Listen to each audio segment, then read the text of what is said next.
NNRG.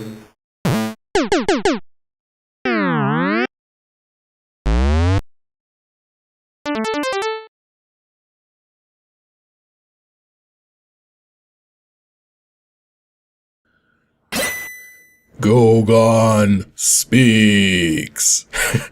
If you understand the reference, then you are officially a pinhead, and I mean that in the nicest way possible.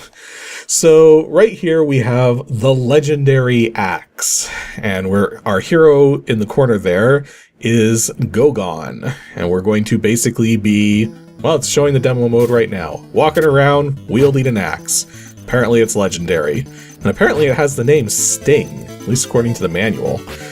But anyways, this is a very basic game, so let's just get right into it and start playing. In fact, this is probably one of the simplest games I've seen on the TurboGrafx 16 so far. Like, even Darkwing Duck had more complexities in this game. So you basically move left and right, you can duck, you got your axe, you gotta jump, that's it. You got a health gauge at the top, a score, and we'll discuss the other parts of the status bar up there in a little. But for now, you just go around and smack things with your axe. And those enemies take a couple hits. A lot of things have a tendency to explode into lots of fire. That just seems to be how things roll. And then immediately, we've got our first mini-boss. It's a spider. If you're arachnophobic, maybe not watch this spider, but don't worry, I'm chopping its limbs off as we speak. Okay, I'm almost done with the spider here. I think a couple more shots. It would be nice if it came down low. There it goes. Spider is gone, we get a bunch of power-ups for that. And now, we actually have a sort of flashing gauge at the top, and when we attack, you'll notice that the gauge goes down. So, one thing I should point out is I'm probably going to have to decrease the contrast on that bar up there because the flashing of that bar is pretty intense. And so far as I've noticed, that's like the most intense flashing in the game, so I'm just going to, make the contrast low so that it doesn't get in everybody's eyes while they're trying to watch the rest of the gameplay here. But yeah, basically the gauge at the top is just effectively a power gauge. It goes down when you attack, and the higher it is when you attack, the more damage you do. And then as you get further in, so long as you're not losing lives, you extend the length of that power gauge. And it can be extended up to 4 times. So if we manage to get another power up to the power gauge, we'll be able to do even more damage with an attack, but we have to wait a little longer for the gauge to charge up. And yeah, that's basically all there is to this game, so I guess we'll just go through and see how much of it we can see. Well, we got a health power up there, so might as well pick that up. I think the health power-ups come in multiple sizes, but the first boss here is a couple of bears. And they're not happy at us, although they jump over us sometimes when we attack them, so I guess it's not too bad. Okay, I already got one of the bears down, and there goes the second one. So yeah, that was simple.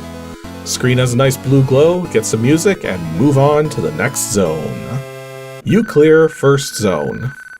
Not you cleared. Let's try second zone. Flare is waiting for you. Flare happens to be the childhood friend you're trying to rescue from a sacrifice sort of fate.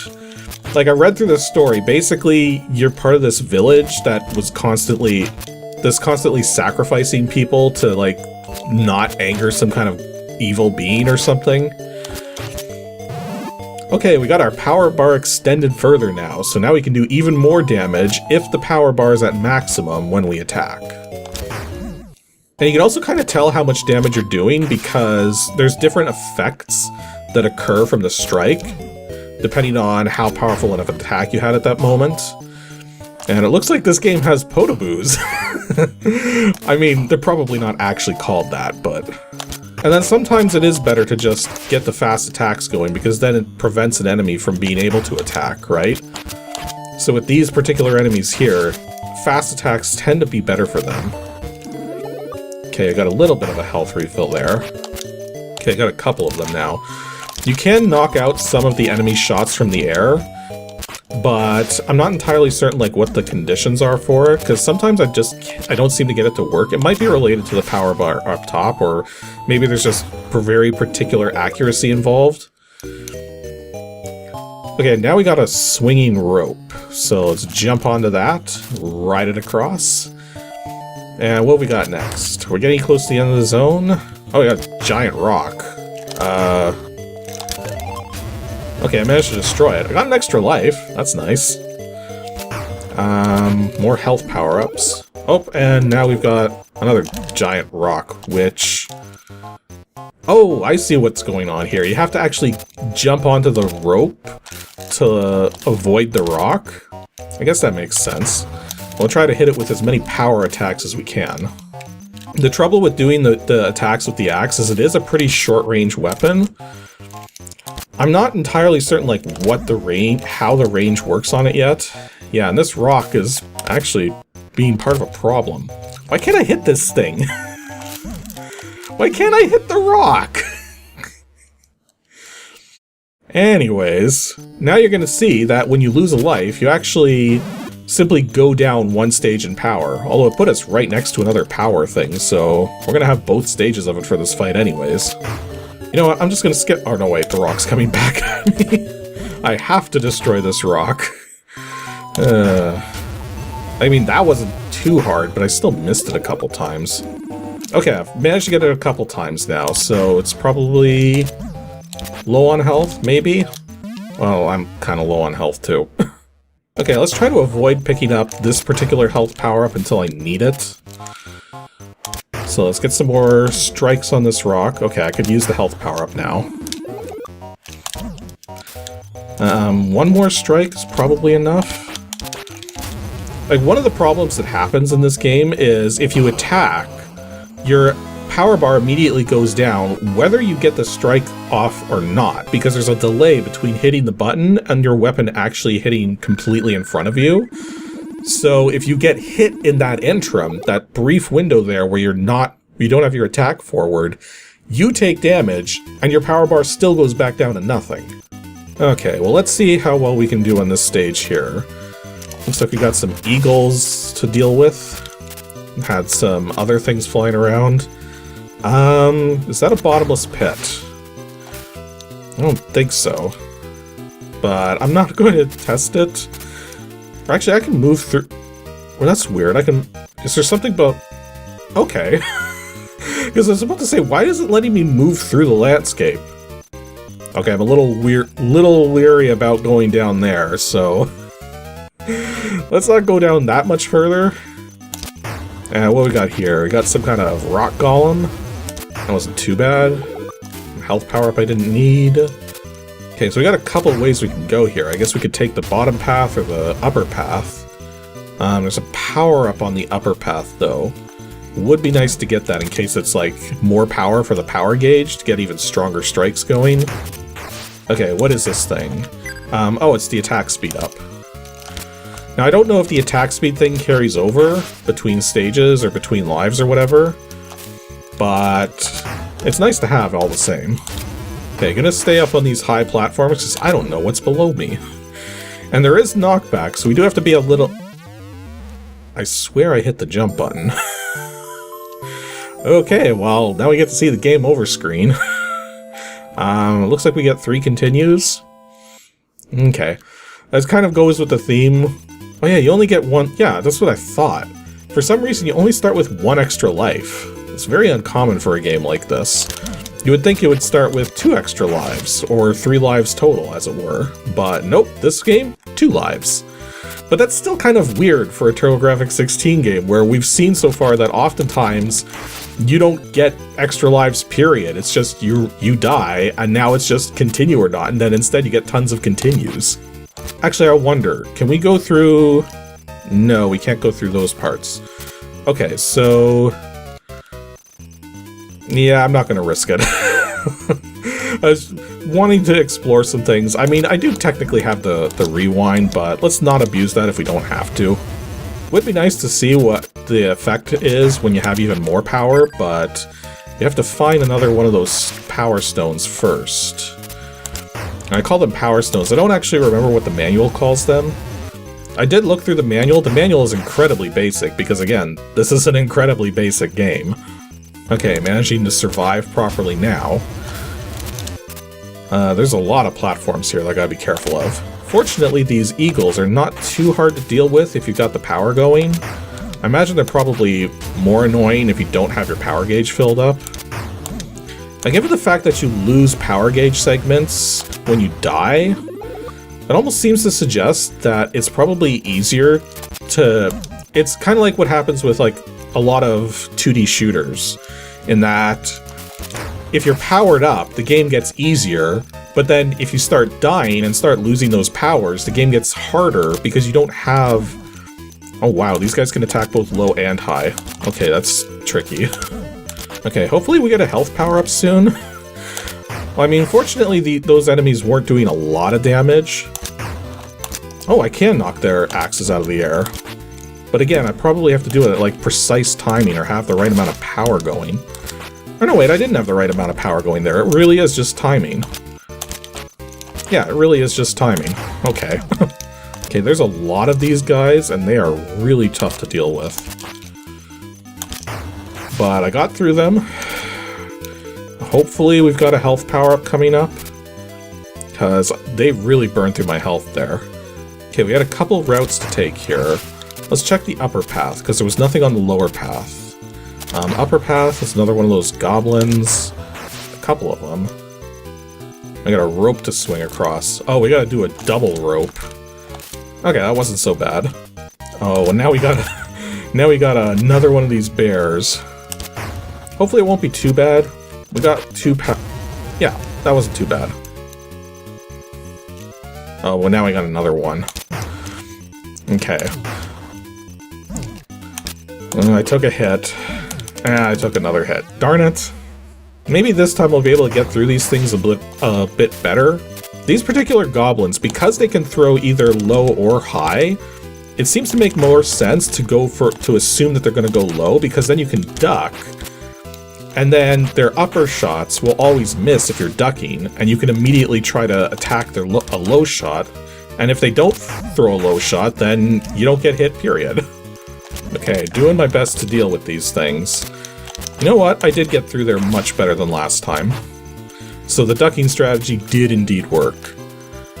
Now, should I go for the lower path instead? Like, we tried the upper path. This lower path here seems to have, like, a moving platform. I'll get rid of this eagle first, though.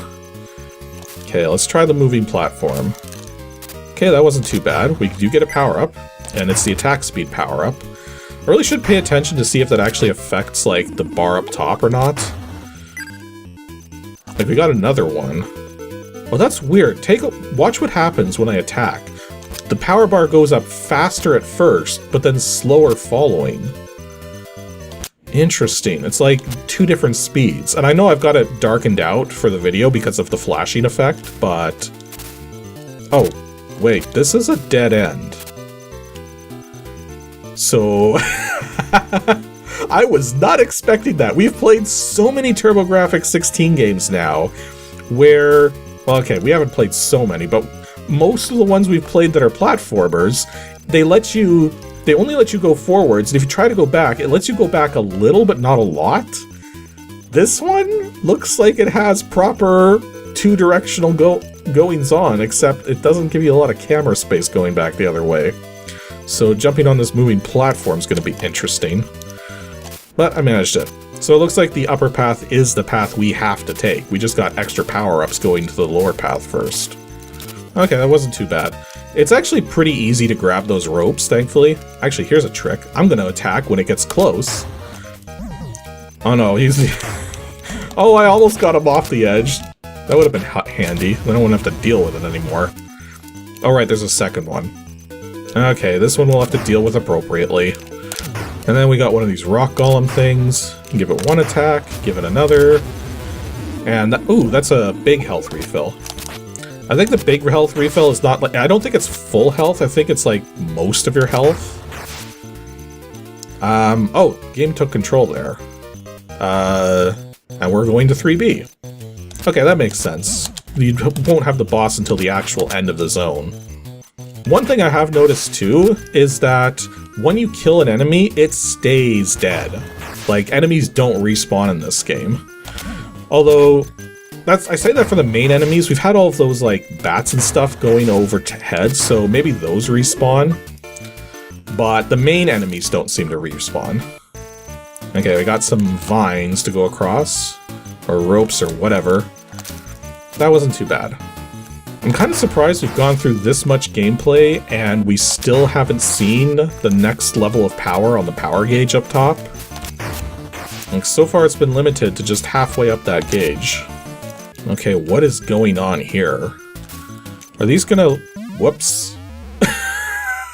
Well, that was a little strange. Yeah, the jump controls are not as precise as you would hope them to be. I'm not sure how I can demonstrate this. Oh, well, let me deal with these enemies first. Okay, so here's the trick with jumping that takes a lot of getting used to in this game. When you jump, you see there's that sort of position of the legs, right? So you would think the center of your jump is like the center of your body from when you leapt up, right? The trick is when you change directions mid-air, it like changes direction based on the back of the character. So you immediately flip around and it's like a immediate shift in one direction. And it's kind of hard to prepare for that because usually when you switch directions mid-air in a platformer, the center of your character stays centered, but here the center shifts as a result of how it's shifting the sprite. So it's very awkward trying to make very small adjustments mid-air because it's too easy to overcorrect. Now that's not to say you can't adapt to that, because so far these controls are actually pretty responsive. I did have that one jump that failed, but for the most part that was the only thing that went wrong trying to control myself here. And that is something else I've noticed because I've died a number of times now, is that there's certain power-ups, like this one right here is a power crystal, but when we got here before, it wasn't there. So it seems like certain power crystals only appear if you don't have a certain power level already when you get to them. So that kind of makes sense. It's trying to limit players from getting too powerful in that sense. But at the same time, it's like, come on, give me my power. Okay, let's see if we can do this better this time. So they're not going to break on us. That's good to know. Although we are going to have to deal with... Oh wait, there's a golem sitting on that rock there. Okay, let's try to... Okay, that worked. That was a little weird, but I'll take it. Yeah, again, it's so easy to overcorrect, so you gotta be really careful with your jumps. And yeah, there's that knockback. I got one continue left. Let's see if we can survive this zone. Oh, it started me here? Yeah, it started me further in the stage. Okay, so the stages have checkpoints. Guys, so far, even though this game is very basic, it is done surprisingly well. And I got knocked off the freaking blocks again. Oh, this section is going to be the death of me, almost certainly, because I'm down to my last life with no continues left now. I guess I should make an attempt to defeat these things while they're jumping up. Oh, unless I do something stupid like that, because again, too easy to overcorrect. Anyways, I think we get the general gist of it here. Legendary Axe is a very basic platformer, very basic premise, very basic story, very basic controls. It's just very basic. Like, even the music is kind of basic as far as TurboGrafx 16 music is concerned. Not to mention the death tunes kind of reminds me of the death tune from Karate Kid on NES. If anyone's heard that before. The thing is, though, is that for as basic as this game is, despite with the exception of the overcorrection thing with the jumps, it actually plays pretty well. But even the person recording that demo there seemed to have problems there, so it's not just me. But the thing is that the game does play pretty well, and it's basic fun platformer. That's all there is to it.